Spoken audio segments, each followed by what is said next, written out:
السلام عليكم ورحمة الله وبركاته. إن الحمد لله نحمده ونستعينه ونستغفره ونتوب إليه ونعوذ به من شرور أنفسنا وسيئات أعمالنا، من يهده الله فلا مضل له ومن يضلل فلا هادي له. أشهد أن لا إله إلا الله وحده لا شريك له، وأشهد أن محمدًا عبده ورسوله صلى الله عليه وعلى آله وأصحابه وسلم تسليمًا كثيرًا أما بعد، فيا أيها الناس، أوصيكم وأوصي نفسي بتقوى الله عز وجل. قال تعالى: يا أيها الذين آمنوا اتقوا الله وكونوا مع الصادقين. Siasa katika Uislamu zinatofautiana na siasa za kutungwa, siasa za kimagharibi. Na Waislamu wanapozungumza siasa Kiislamu, wanazungumza siasa zilizoteremshwa katika Qur'ani na Sunna, na ndio siasa sahihi.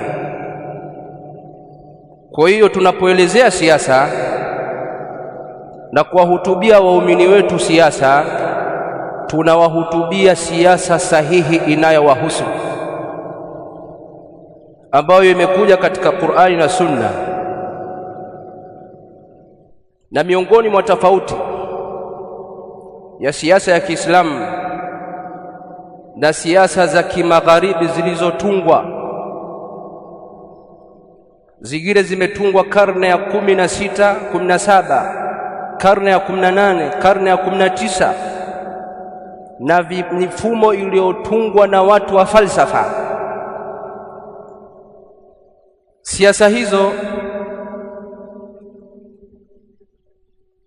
ni tofauti na siasa ya Kiislamu. Miongoni mwa tofauti hizo, siasa ya Kiislamu inaangalia maslah na mafsada.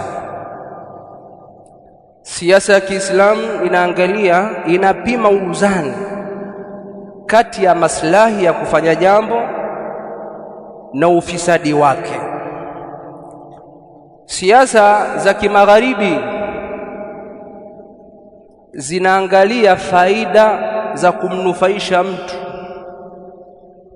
na wakatofautiana. Kuna faida za kumnufaisha mtu binafsi, faida za kumnufaisha mtu mwenye nguvu. Mwenye nguvu ndiye anayekuwa na haki bila kuangalia mafsada. Ndio maana siasa hizo wasimamizi wake hawaoni shida maadamu wanapata maslahi yao, kama ni mali za Afrika au za nchi za Kiislamu. Hawaoni shida wafe malaini, mamilioni ya watu, maelfu ya watu. Hawaoni shida waunde vikundi vya uasi vya kuiba mali, maadamu wananufaika wao. Hawaoni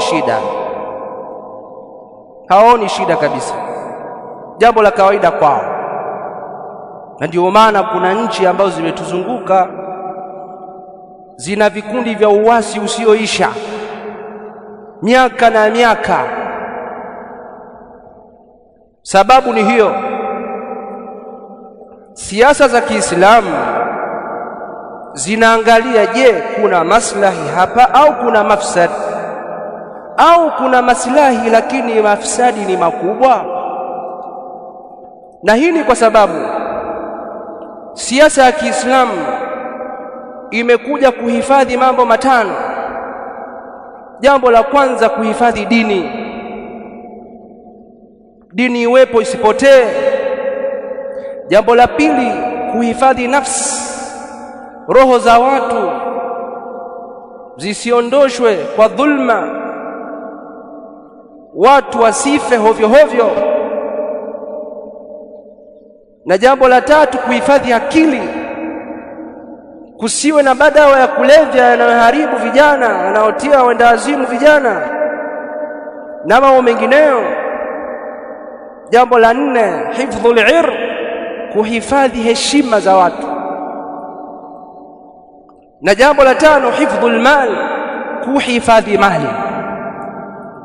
Siasa ya Kiislamu imekuja kwa malengo ya kulinda vitu hivi vitano ambavyo ni vitu vya dharura, vya lazima katika maisha ya mwanadamu. Uislamu umekuja kulinda mambo haya matano kwanza kabla ya chochote. Siasa za kimagharibi mambo haya hawayatambui. Wako tayari kuvunja heshima za watu, watu wafe, dini zipotee, dini za watu zipotee, cha Mungu wa watu upotee, mali zipotee, akili ziharibike, hawajali. Siasa ya Kiislamu ni siasa yenye huruma. Ndio maana katika sheria ya Kiislamu kuna kanuni ambazo zimetoholewa kutoka katika Qur'ani na Sunna. Kanuni hizi ndizo ambazo zinalinda siasa hii safi. Miongoni mwa kanuni hizo ni kanuni inayosema dar'ul mafasidi muqaddamun ala jalbil masalih, kuzuia hatari, kuzuia madhara kunatangulizwa kuliko kupata faida, kuliko kupata yale ambayo mnayapenda ya faida. Kuzuia madhara kunatangulizwa kabla ya kuangalia au kabla ya kupata faida.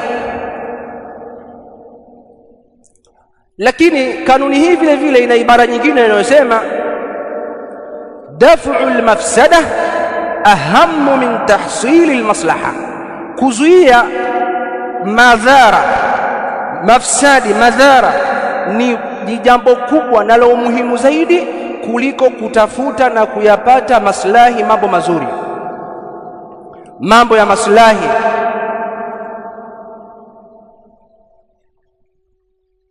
Na ahlul ilmi wamebainisha kanuni hii. Watu elimu ya sheria waliobobea katika sheria wamebainisha kanuni hii, wakasema kama alivyosema Al-Izz ibn Abdissalam al-Imam Shafi'i. Al-Izz ibn Abdissalam Shafi'i huyu kama alivyosema, idha ijtama'at masalih wa mafasid,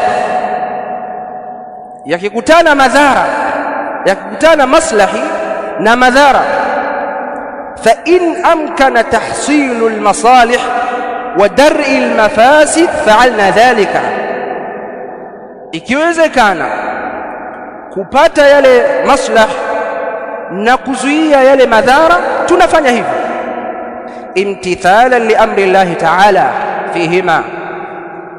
Kufanya hivyo ni kufuata amri ya Allah subhanahu wa ta'ala katika mambo hayo mawili aliposema fattaqullaha mastata'tum, mcheni Allah kwa uwezo wenu mnaoweza, kwa kiwango cha juu mnachoweza nyinyi. Kwa maana yale ambayo huna uwezo nayo, huna uwezo wa kwenda hija, hulazimishwi kwenda hija kwa sababu huna uwezo. Huna masharti ya kutoa zaka, hulazimishwi kwa sababu hujatimiza masharti. Hapo ni kuangalia maslaha na mafsada. Anasema wa in ta'azzara ad-dar'u wat-tahsil, na isipowezekana kuzuia madhara na kupatikana maslahi kwa wakati mmoja, anasema fa in kanat al-mafsadatu a'zam, ikiwa mafsada yatakuwa makubwa min al-maslaha, ikiwa madhara yatakuwa makubwa kuliko maslaha, dara'na al-mafsada, basi tunazuia madhara. wala nubali bifawati almaslaha, wala hatujali kwamba zile faida yale maslaha tumeyakosa yameondoka, hilo hatulijali. Maadamu madhara makubwa yameondoka, zile faida zile ambazo tumezikosa hatujali. Qala Allah ta'ala, amesema Allah subhanahu wa ta'ala, yasalunaka 'anil khamri wal maisir, wanakuuliza kunako hukumu ya pombe na kamari. Qul fihima ithmun kabir, waambieni katika pombe na kamari kuna madhambi makubwa. Wa manafi'u linnas, lakini pia kuna manfaa kwa watu, wanapata pesa, wanafanya biashara. Wa ithmuhuma akbaru min nafi'ihima, na madhambi yake, kwa maana madhara yake ni makubwa kuliko faida yake, kuliko faida ya kamari na pombe. Na ndio maana Allah akaharamisha vitu hivi viwili, akasema ya ayyuhalladhina amanu innamal khamru wal maisiru wal ansabu wal azlam rijsun min amali shaitan fajtanibuhu la'allakum tuflihun. Akaharamisha vitu hivi viwili baada ya kuwa madhara yake ni makubwa kuliko faida, akaharamisha katika suratul Maida. Ayuha muslimun, miongoni mwa dalili za kanuni hii, tumesema kanuni hizi zimetoholewa kutoka katika Qur'ani na Sunna kwa sababu ni kanuni za kisheria. Anasema Allah subhanahu wa ta'ala, wala tasubbu alladhina yad'una min duni Allah fayasubbu Allah adwan bighairi ilm, wala msitukane masanamu yanayoabudiwa na washirikina kinyume na Allah, msiyatukane kutukana ambako kunapelekea wale washirikina kumtukana Allah kwa uadui bila ilmu. Kwa Allah subhanahu wa ta'ala hapa amekataza kutukana miungu ya kishirikina, kwa maana masanamu, pamoja na kwamba inafaa na ni jambo zuri, lakini kwa sababu kutukana miungu ya kishirikina, washirikina wale watamtukana Allah kwa kulipiza kisasi, Allah akaharamisha kutukana ile miungu, kwa sababu kutukana miungu ya kishirikina ni jambo zuri, lakini kutukanwa Allah subhanahu wa ta'ala ni madhara makubwa zaidi. Kwa hiyo hapa huondoshwa madhara makubwa na haiangaliwi haya maslaha, hizi faida za kuwatukana waungu wa kishirikina. Kwa hiyo hii ni kanuni ambayo Allah subhanahu wa ta'ala ameiweka katika Qur'an, na hii ndio aya na ndio iliyotohoa ile kanuni. Ayuha almuslimun, enyi Waislamu, miongoni mwa dalili hizo ni Allah aliposema man kafara billahi min ba'di imani, mwenye kumkufuru Allah subhanahu wa ta'ala baada ya kuwa mu'min kisha akamkufuru Allah subhanahu wa ta'ala, mtu huyo atapata ghadhab za Allah subhanahu wa ta'ala na adhabu yumezayo. Akasema illa man ukriha, isipokuwa yule ambaye atatamka neno la kufuru kwa kulazimishwa, kwa kushikiwa silaha kwamba sema wa ila unakufa, wa qalbuhu mutma'innun bil iman, lakini wakati anatamka hiyo kufuru kwa mdomo, moyo wake uko na imani, haukiri. Kwa maana sheria imejuzisha mtu kutamka neno la kufuru ikiwa umelazimishwa kwamba tamka wa ila unakufa. Sheria ikasema utamke neno lile kwa mdomo, lakini imani yako ikiwa imethibiti katika moyo. Kufuru, kutamka neno la kufuru ni kufuru na ni mafsada, lakini kuua nafsi ambayo inakiri katika moyo kwamba Allah ndio Mola wa haki, lakini imetamka mdomoni tu ili kuokoka na kifo, kuua nafsi hii ni mafsada zaidi. Kwa hiyo hapa sheria ikatanguliza maslahi ya kubakisha hii nafsi kuliko maslahi sheria hapa imekadimisha maslahi ya kuokoa hii nafsi kuliko madhara yatokanayo na kutamka neno kufru mdomoni. Kwa maana hapa kanuni ya kuangalia maslaha na mafsada imefanya kazi. Mafsada ya kuuawa nafsi hii ni makubwa, mafsada ya kuuawa nafsi hii ni makubwa kuliko mafsada ya kutamka lile neno la kufru mdomoni. Sheria imeangalia maslah na mafsada. Ndugu Waislamu, amesema al-Imam Ibn Taymiyyah rahimahullah, wa tamamul wara', hofu kubwa kabisa, hofu iliyotimia, an ya'lama al-insanu khayra al-khayrain, ni mtu kujua kheri zaidi katika kheri mbili. Kuna kheri mbili, halafu kuna moja katika hizo mbili ni kubwa zaidi ya nyingine. Wa sharra sharrain, na shari kubwa katika shari mbili.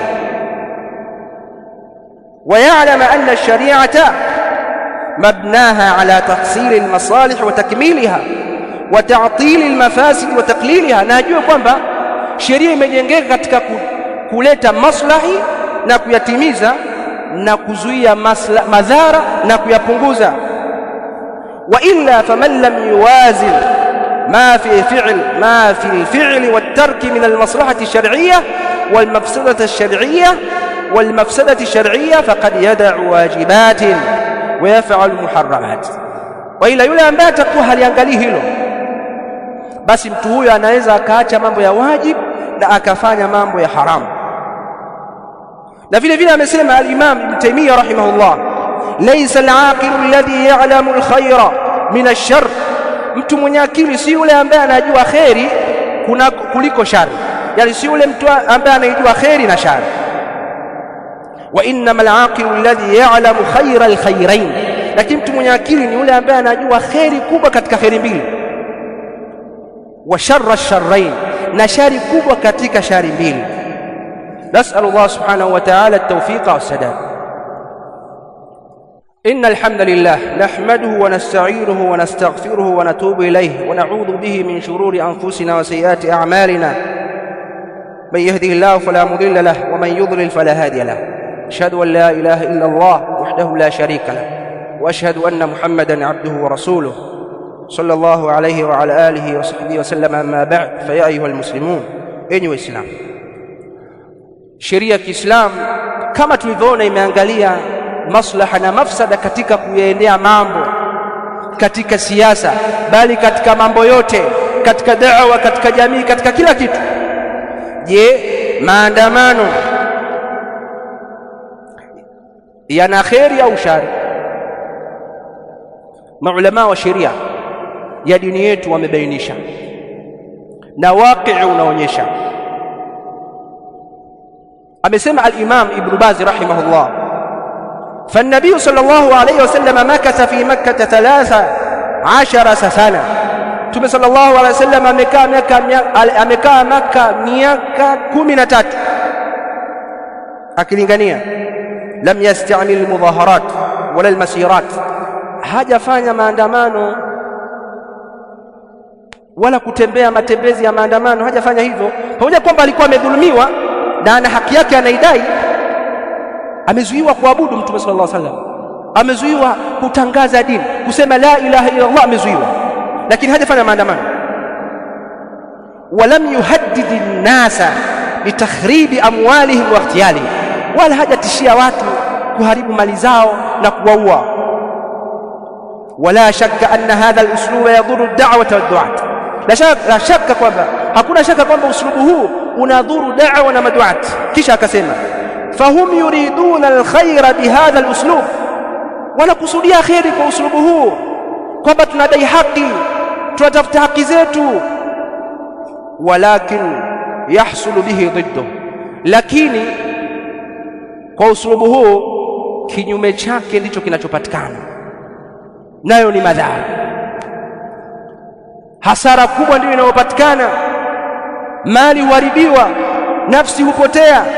Qala al-Imam Rabi' bin Hadi rahimahullah, amesema al-Imam Rabi' bin Hadi rahimahullah, falmudhaharat tantawi ala muqaddimat min itharati alahqad, maandamano yanakusanya, yamebeba utangulizi, kunakuwa na utangulizi mbalimbali, kama vile kuingizia watu husda, kama tulivyoona katika maandamano yaliyopita. Watu wamejazwa husda, kwa nini fulani ana mali,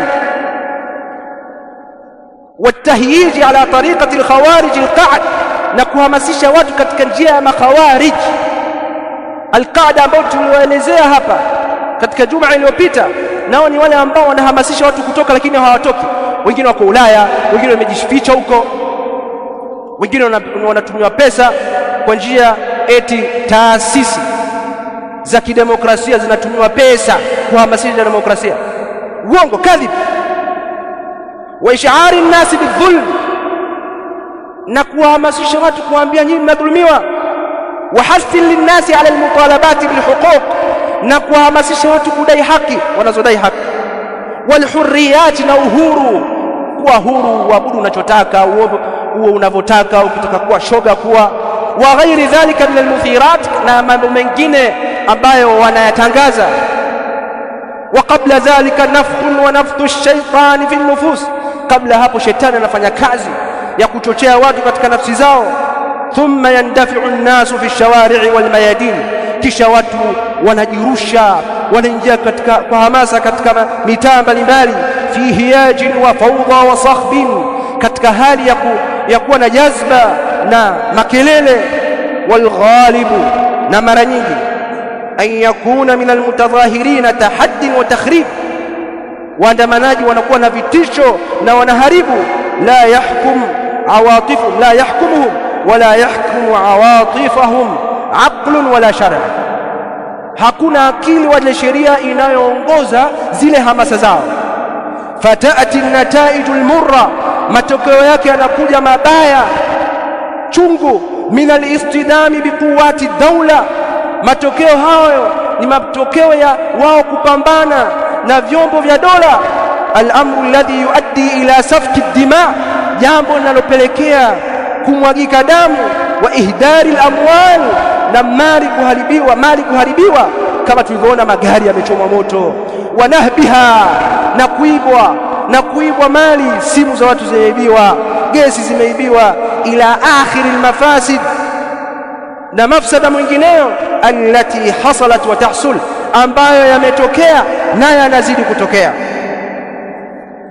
Na amesema tena al-Imam Rabi' rahimahullah, ilhaqu ad-darari bin-nasi fi al-anfusi wal-mumtalakat min lawazim al-mudaharat binisbati 99%, wala ibrata bin-nadir alladhi la na'rifuhu wala nasma'u bih, kwamba maandamano kupatikana madhara katika nafsi za watu na mali za watu ni katika mambo ya lazima kupatikana katika maandamano, ni katika mambo ambayo hayaepukiki kwa nisba, kwa 99%. Ama hiyo 1% haizingatiwi.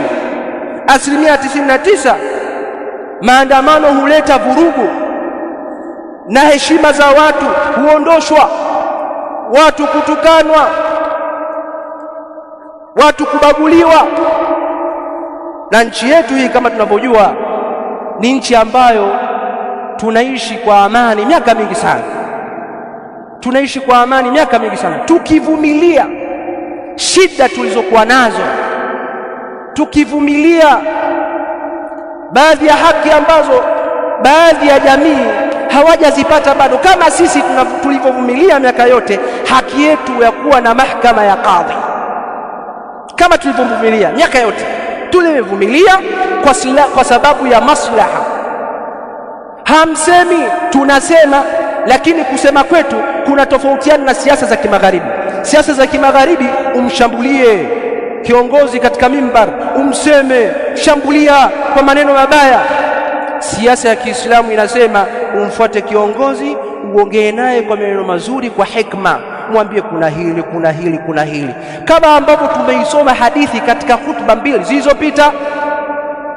Usama radhiallahu anhu aliulizwa na baadhi ya masahaba, hivi humwambie Uthman katika baadhi ya mambo? Akasema, kwani ili mjue nimwambie, ili mjue kuwa namwambia mpaka niwaambie kuwa nimemwambia. Sasa mpaka tukishauri tuje tuseme tumeshauri, la yalzam, na haitakikani hivyo. Kwa maandamano katika nchi yetu hii yanapelekea mafsada makubwa, na ndio maana sisi tunazungumza na kuyakataza, kwa sababu maelekezo ya dini yetu yako hivyo. Kwa sababu tunatakikana tunasema hivi, achana na hivi vitoto vinavyozungumza mitandaoni, vinazungumzia Uislamu. Wengine wamekuja sijui na salamu mbili, salamu ya Kigalatia na salamu ya Kiislamu, unaunganisha shalomu alaikum, sijui mashallah, tumsifu Yesu. Hadha jahlun, huu ni ujahil, na Uislamu haukubali mambo haya, bali Uislamu unaitakidi kwamba huu ni mzaha, huku ni kuichezea dini. Kwa hiyo jitahadharini na hayo mnayofanya, mnazidi kututia hasira. Sharamu alaikum ni kuchanganya Uislamu na Ugalatia sio na Uyahudi. Uislamu hauruhusu hilo. Tunaishi kwa amani na jirani zetu wasiokuwa Waislamu, naam. Tunafanya kazi kwa pamoja, naam. Tunaishi kwa pamoja, naam, lakini kila mmoja ana misingi katika dini yake. Usijaribu kuchanganya, unaleta jambo baya zaidi. Mtume sallallahu alaihi wasallam anasema, man tashabbaha biqaumin fahuwa min, mwenye kujifananisha na watu basi ni katika wao. Man tashabbaha biqaumin fahuwa minhum, mwenye kujishabihisha, kujifananisha na watu katika jambo lolote, la salamu, la maongezi, la mavazi, ukijishabihisha nao wewe ni katika wao. Kwa hiyo achana hizi habari, jitahadhari ewe Muislamu, kijana wa Kiislamu unaojiita Gen Z, hii haikuhusu. Achana hizi habari, si maandamano, si hayo mambo wanaodai kwamba salamu sijui unaunganisha ionekane ni kitu kimoja, haikuhusu. Achana nayo, unamkufuru Allah subhanahu wa ta'ala. Wanadai Gen Z hawana dini. Nani kakwambia? Gen Z wa Kiislamu wana dini na dini yao ni Uislamu. Gen Z wa Kiislamu wana dini na dini yao ni ya Kiislamu, iliyokataza maandamano, iliyokataza ujinga huo. Kwa hiyo Uislamu unalinda heshima, unalinda nafsi. Lakini watu walioathirika na hii mitazamo hii, siasa za kimagharibi, hawana adabu hata katika mazungumzo, ni wachochezi. Msikiliza huyu askofu mmoja, msikilize, leta, sikiliza huyu anafaa kuitwa mjinga. Huyu anafaa kuitwa mjinga, hana adabu. Sikize. Tunamwambia tu Mama Samia, kama kweli una nia njema ya kuleta maridhiano, kwa hiyo vua hijabu ukiwa kazini, vaa suti ya kike, suti tu kama hivi, ondoa makitambaa ya kuashiria wewe ni dini gani. Hapo tutajua sasa wewe umekuwa rais wetu na una nia njema ya kuleta maridhiano Tanzania. Anamwambia rais, ukiwa kazini vua hijabu. Huyu ni mchungaji, sijui pastor, sijui dude gani. Anamwambia rais, ukiwa kazini vua hijabu. Amri, ukosefu wa adabu, ujinga. Yani rais avae wanavyotaka wao.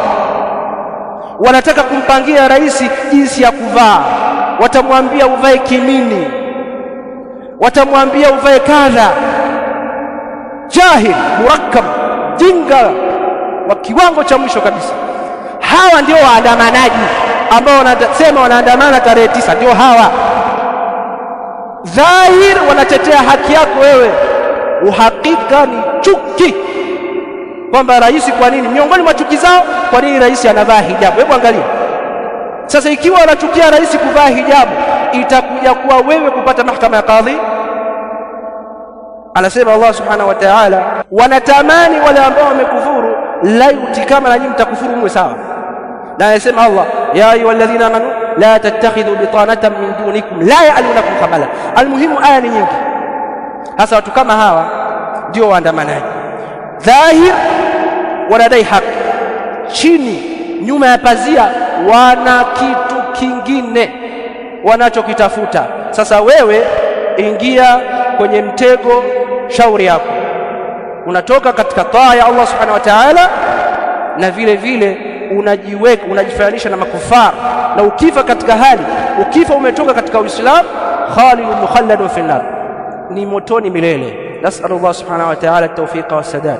اللهم ربنا آتنا في الدنيا حسنة وفي الآخرة حسنة وقنا عذاب النار. صلى الله على نبينا محمد وعلى آله وصحبه.